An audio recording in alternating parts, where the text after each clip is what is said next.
Salam sejahtera, terima kasih karena bersama dengan saya di Nazilin Unity Channel. Adakah dengan pengakuan Rafizi ini membawa kepada keluarnya Rafizi daripada PKR? Ramai orang yang sebenarnya mula meluat dengan tindakan dan juga ragam Rafizi Ramli. Walaupun Rafizi sudah berkata beliau tidak berminat untuk melihat Anwar Ibrahim tumbang, tapi tindakan-tindakan beliau kebelakangan ini adalah sangat luar biasa, bahkan bercanggah menungkah arus. Rafizi pada kali ini pula membuat satu lagi kenyataan yang pastinya mencungkil dan juga akan membuatkan luka yang besar kepada ahli PKR. Rafizi kata, aku dah tak kenal parti ini. Rafizi petik situasi UMNO tahun 1998. Kalau benar Rafizi dah tak kenal lagi parti ini, kalau benar parti PKR tidak lagi sesuai dengan Rafizi, ramai yang kata silakan sajalah keluar buat parti baru yang sesuai dengan kamu, yang benar-benar ikut apa yang kamu mahu. Kalau betul lah Rafizi betul-betul berpengaruh, pasti di mana-mana pun dia boleh berjaya. Tapi harus diingat, sudah ada duluan yang gagal selepas keluar PKR. Azmin Ali kini mulai dilihat seperti ada, seperti tiada. Gagal di Parlimen Gombak, nasib baiklah menang pula dalam undian di dalam pilihan raya negeri Selangor. Tapi dijangkakan dalam pilihan raya akan datang, Azmin akan kehilangan kursi tersebut. Zuraida Kamarudin pun dah menjadi duluan. Lepas keluar daripada parti PKR, beliau lenyap dan tidak kelihatan, tidak kedengaran lagi apa yang terjadi terhadap beliau. Jadi adakah kalau Rafizi keluar daripada PKR juga, Rafizi tahu dia tidak akan kemana-mana? Kalau dia hebat, jadi seperti Anwar, keluar dari UMNO menjadi orang paling besar. Jadi kalau Rafizi keluar daripada PKR, mampukah dia menjadi seperti Anwar Ibrahim? Sila tinggalkan komen Anda dalam ruangan komen. Sebelum itu, saya nak perkenalkan kepada anda semua, ini terapi imun Transfer Factor for Life. Terapi imun ini meningkatkan daya imun badan kita sehingga 400%. Secara umum dan ringkasnya, kita kena penyakit karena imun badan kita yang lemah. Kita kena penyakit karena imun badan kita yang lemah dan bodoh. Apabila imun badan kita lemah dan bodoh, kita kena penyakit. Tetapi dengan adanya Transfer Factor for Life meningkatkan daya imun badan, mendidik imun badan kita menjadi bijaksana sehingga mengenal mana musuh dan mana lawan, kita boleh sembuh daripada sebarang jenis penyakit. Dapatkan produk ini melalui nombor telefon yang tertera, dan produk ini ialah produk yang lulus KKM, diperakui oleh doktor-doktor di seluruh dunia dan juga halal. Dapatkannya melalui nombor telefon yang tertera.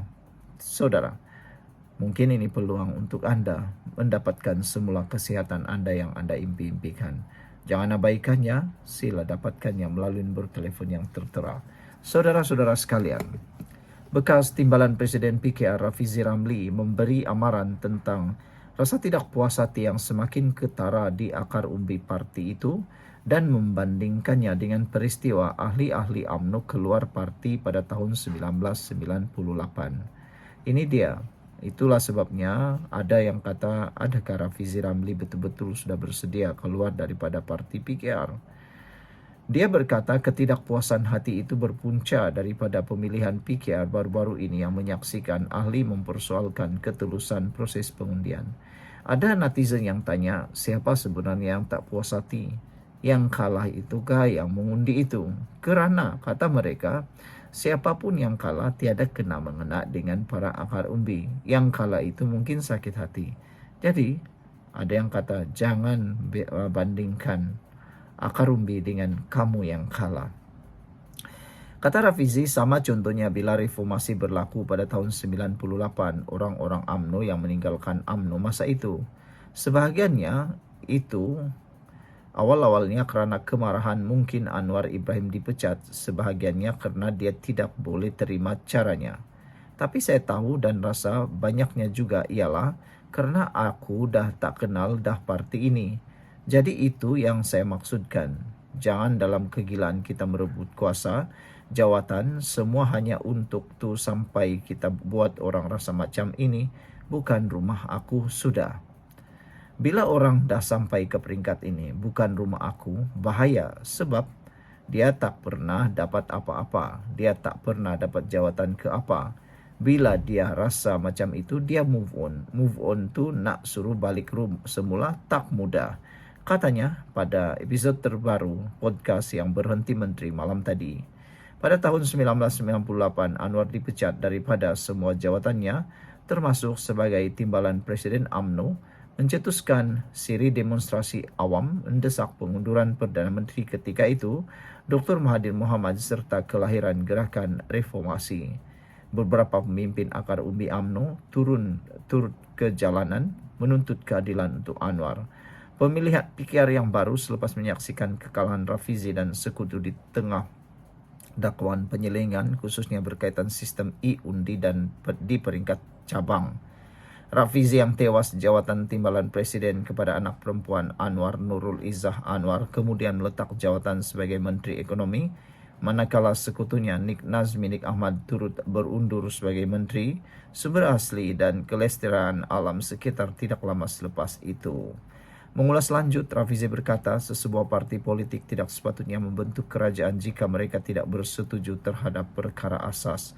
Sebagai pembangkang, sebenarnya kelebihan kau tak payah buat, tapi kalau ada idea dan fakta yang bagus, kita boleh jadi semak imbang yang akhirnya kerajaan kena ikut, dan itulah fungsi yang telah dimainkan oleh Pakatan Harapan dan PKR untuk masa yang lama lah, katanya. Menurut Rafizi, berada dalam kerajaan ada kelebihannya juga, misalnya boleh melaksanakan dasar tetapi ia mengambil masa. Dia turut berkongsi tentang pembentukan kerajaan perpaduan kini yang menyaksikan PH bekerjasama dengan seteru lama BN. Selepas pilihan raya umum ke-15, tiada gabungan yang memperoleh majoriti mudah untuk membentuk kerajaan. Saudara-saudara sekalian, apa pula pendapat anda tentang isu yang dibawa oleh Rafizi ini? Ramai orang sekarang sudah mula menunjukkan tidak berminat dengan Rafizi. Bagaimana pula dengan anda? Sekian untuk kali ini. Kita jumpa lagi. Bye-bye. Salam sejahtera, terima kasih kerana bersama dengan saya di Nazilin Unity Channel. Ada seorang netizen membuat satu komen pertanyaan kepada saya. Dia tanya, siapa sebenarnya yang akan tumbang minggu depan? Anwar atau Perikatan Nasional yang KO? Jawapan untuk soalan ini paling jujur dan realistik sekarang ialah Perikatan Nasional lah yang sebenarnya bakal KO dan tumbang. Kenapa? Kerana ini jawabannya. Perikatan Nasional kini hidup hanya dengan fitnah dan provokasi. Apabila mereka setiap minggu menggunakan isu yang baru, tapi semua sudah basi dan recycle. Mereka tidak mampu mencari isu yang boleh mengancam kedudukan Anwar Ibrahim, yang boleh mengancam kekuatan dan kekukuhan Anwar Ibrahim dalam parlimen. Lihat saja, apa yang mereka tunggang semuanya tidak berjaya. Apa yang mereka tubuhkan semuanya tidak berjaya. Jadi, semuanya sudah boleh dihidu oleh rakyat. Saudara, apapun baunya, apapun bendanya, kalau sudah basi, pasti baunya boleh dihidu oleh orang. Ini kan pula perjuangan yang sudah basi, rakyat sudah muak dan tidak akan termakan lagi tipu daya tersebut. Bila disoal apa solusi ekonomi, senyap sunyi. Rakyat dah muak dengan politik benci, politik agama sempit. Sebelum kita teruskan ulasan ini, jangan lupa saya ingin perkenalkan kepada anda semua, ini ialah terapi imun transfer factor for life. Terapi imun ini meningkatkan daya imun badan kita sehingga 400%.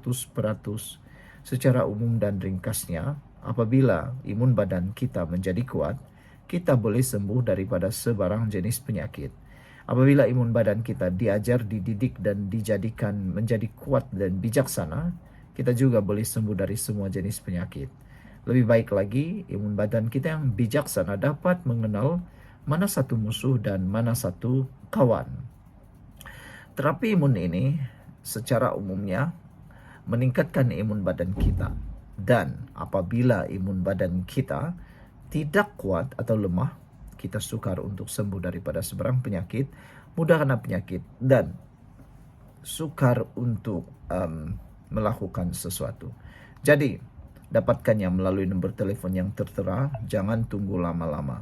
Produk ini diluluskan oleh KKM, halal, dan diperakui oleh dokter-dokter di seluruh dunia. Ingat, jangan bertangguh-tangguh, mungkin ini peluang Anda untuk mendapatkan kehidupan kesehatan yang Anda impi-impikan.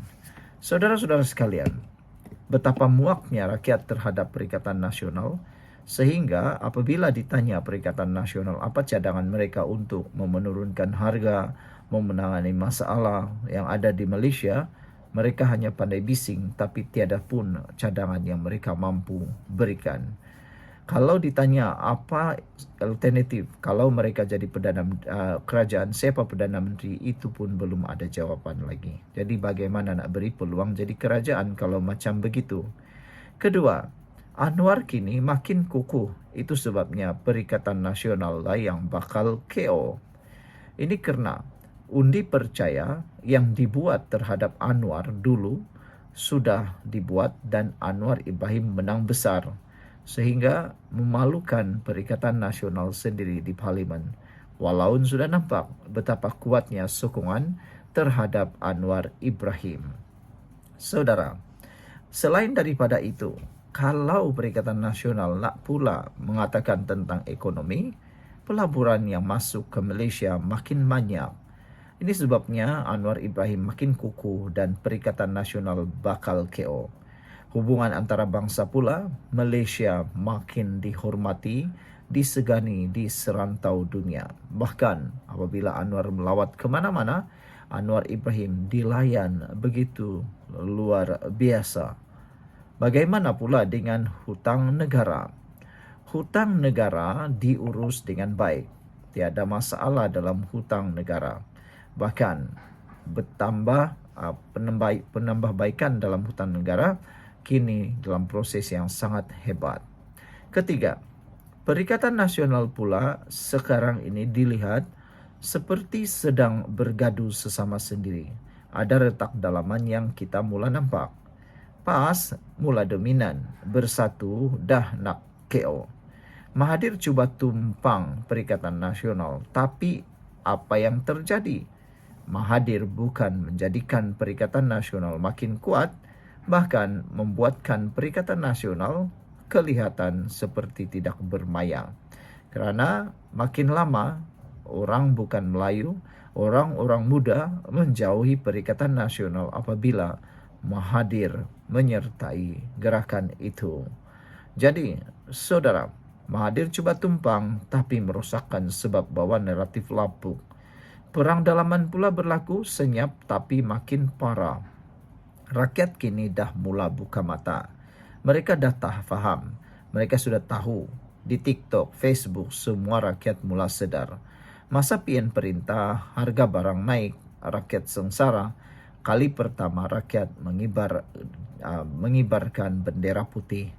Sekarang at least ada harapan bila Anwar jadi Perdana Menteri. Kesimpulannya, kalau ikut momentum sekarang, bukan Anwar yang tumbang, tapi Perikatan Nasional yang KO sebelum PRU lagi. Tapi kalau Anwar leka dan tak jaga prestasi kerajaan, itu boleh berubah. Tapi setakat ini, PN memang menuju jalan buntu.